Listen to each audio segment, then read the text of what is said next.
What is up, my friends? You are very welcome along to this evening's Anfield Agenda news roundup. But we're going to be trying to figure out, is there really a civil war brewing behind the scenes at the club? The lines in the sand have been drawn. One outlet is saying one thing, another outlet is saying another. We're going to try and figure out what actually is going on. We're going to speak about Mark Gay and his future, as well as a couple of other interesting bits and pieces that we hope will keep you right up to date. There will be a centre-back link that's name isn't Mark Gay, so do keep an eye out for that one. It's a player we have spoken about on the channel before. And of course, I'll be back here tonight at 8:45 for the late night agenda, where I hope you can join me and get stuck into this in a lot more detail. The Arsenal preview will be also coming out tonight at 10:30, so do keep an eye out for that dropping later on. Until then, let's get cracking. Right, so David Ornstein, he said Manchester City hold a strong and concrete interest in Mark Gay. The move is driven by Josko Gvardiol's broken leg, ruling him out for 4 to 5 months. City are by no means the Crystal Palace captain's only suitor, but whereas most of them plan to compete for his signing as a free agent in the summer, Pep Guardiola's side are weighing up whether to sign him in January. Now remember, the report that we showed you yesterday suggested that Crystal Palace are going to want upwards of £35 million. Yes, you did hear me right. Not less than the money we bid in the summer, upwards of 35 million. So let's see what happens. Will this bring Liverpool into action? Will the Reds finally try to push through that move for Mark Gay? Or are they confident that there's a gentleman's agreement and they'll wait till the summer? We're going to have to find out over the next few days, ladies and gents, but of course we'll keep you right up to date with where we're at. Now, I mentioned a centre-back that the Reds have been linked with. It's a name you may remember us talking about a couple of seasons ago. And this piece here said that Liverpool are closely monitoring Toulouse centre-back Charlie Cresswell, who was valued at around £22 million. Now, Charlie spent time at Leeds United when he was younger. I think he had another spell after that before moving to Toulouse. I haven't kept an eye on how he's gotten on since he's moved over to France, but I remember when we were linked with him, he was spoken about very highly. And as you can see, he's gotten plenty more first-team experience.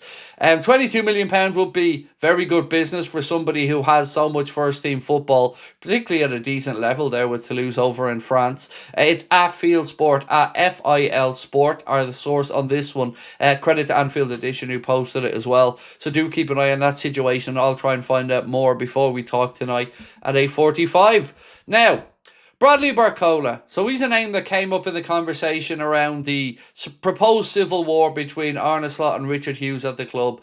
Well, Anfield Agenda have said Bradley Barcola will be a real topic next summer to leave Paris Saint-Germain, according to Tanzaloik, who again is the source on this one.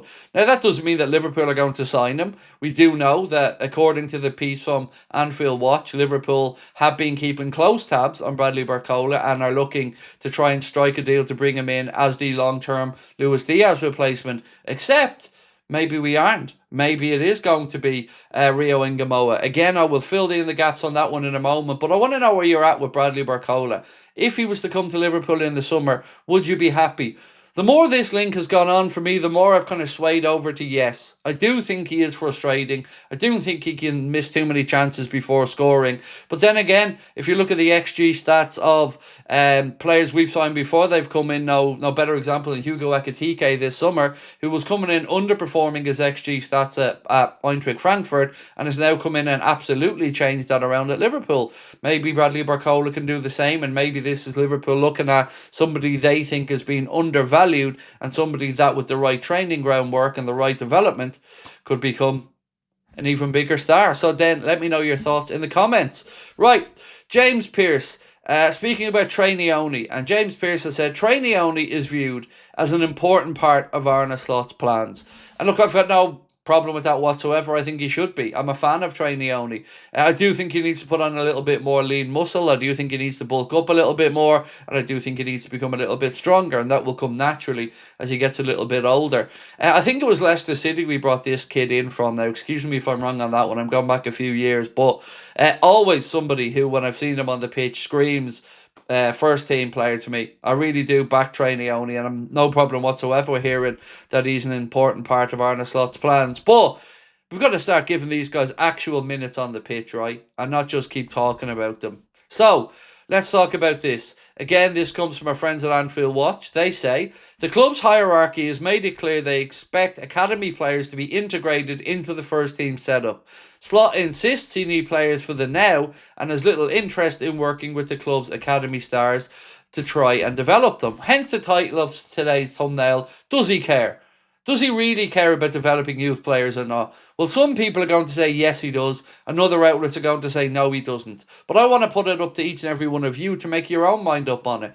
This piece goes on to say, in stark contrast to Jurgen Klopp, it created a civil war within the walls of the AXA training centre because of the lack of minutes Arne has given them.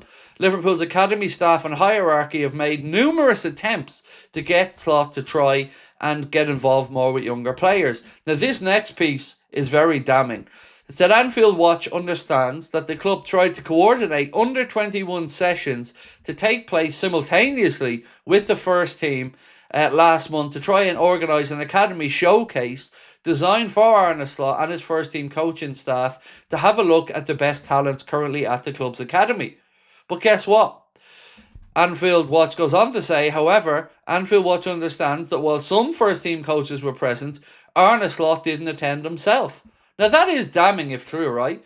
If the academy staff put on a showcase of the best young talent at the club, right alongside where the first team players are training, to help try to show the manager what he has at his disposal, and the manager couldn't even be bothered showing up, to me, I don't like the look of that. But like I said, you can make your own mind up on it. Hiring Brazilian Luis Fernando Lubel as an individual coach in the summer was also an attempt to compensate for Slot's reluctance to work with younger players.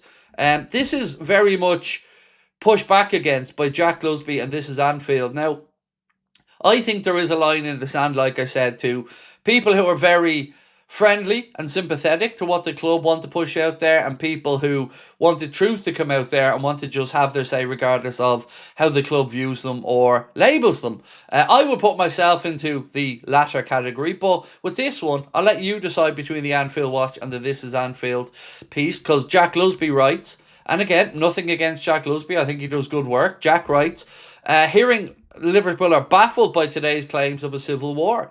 I hope we see a lot more of Rio and Gamoa this season, writes Jack. But Arne Slot is right that no Premier League player age 17 has clocked up more minutes in all competitions.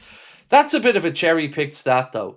Because what about 16-year-olds? What about 15-year-olds? What about others? And ultimately, trying to say that he's had the most minutes on a 17-year-old is irrelevant when we haven't seen him out there taking the place of Luis Diaz or challenging for minutes on the left or being a realistic option even when Cody Gakpo was out and injured. So they might try to say that Slot's perfectly right to do it. I think that they're absolutely wrong. There should be more of a middle ground to developing talent, especially with somebody as clear-cut a talent as Rio Gamoa.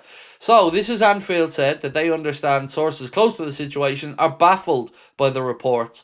It certainly can be argued that Ngamoa has not been used as many expected following his outstanding run of form throughout the season. I would be one of those.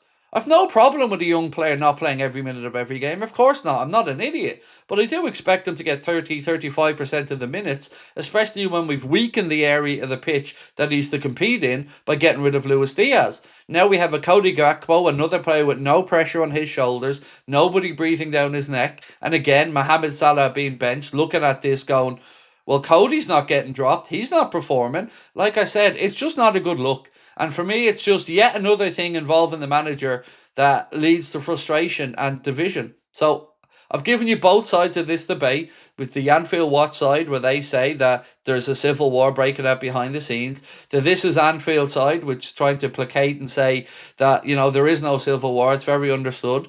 I'll leave it down to you guys to think which one you think is true. For me, I'm very much on the Anfield Watch side because I know when it looks like a duck and it quacks like a duck and it walks like a duck, it's most likely a duck. And I haven't seen the minutes on the pitch for Rio and Gamoa, so I very much am of the belief that he's been underutilised and that Arne Slot isn't leaning anywhere enough on some of the young talent that he has at his disposal. I'll see you guys tonight, 8:45 for the late night agenda. As I said, the preview will be coming out a little bit later on tonight as well for the Arsenal game. Very difficult one to look at this and try to be optimistic and predict the team, predict the scoreline, but I've done my best at it. It'll be out at 10:30. As always, we appreciate your support. Don't forget, if you'd like to make a small donation to Adam Duffy to help him get over there and defend his Mixed Martial Arts European Championship, you can do so with a link in the description of this and all of the Anfield Agenda videos. Thank you so much. And to Connor as well this morning. It was on nice and early, giving you guys the early news roundup. That's something that I hope you're enjoying as well. I'll see you tonight at 8:45. Until then, have a wonderful day. Bye-bye.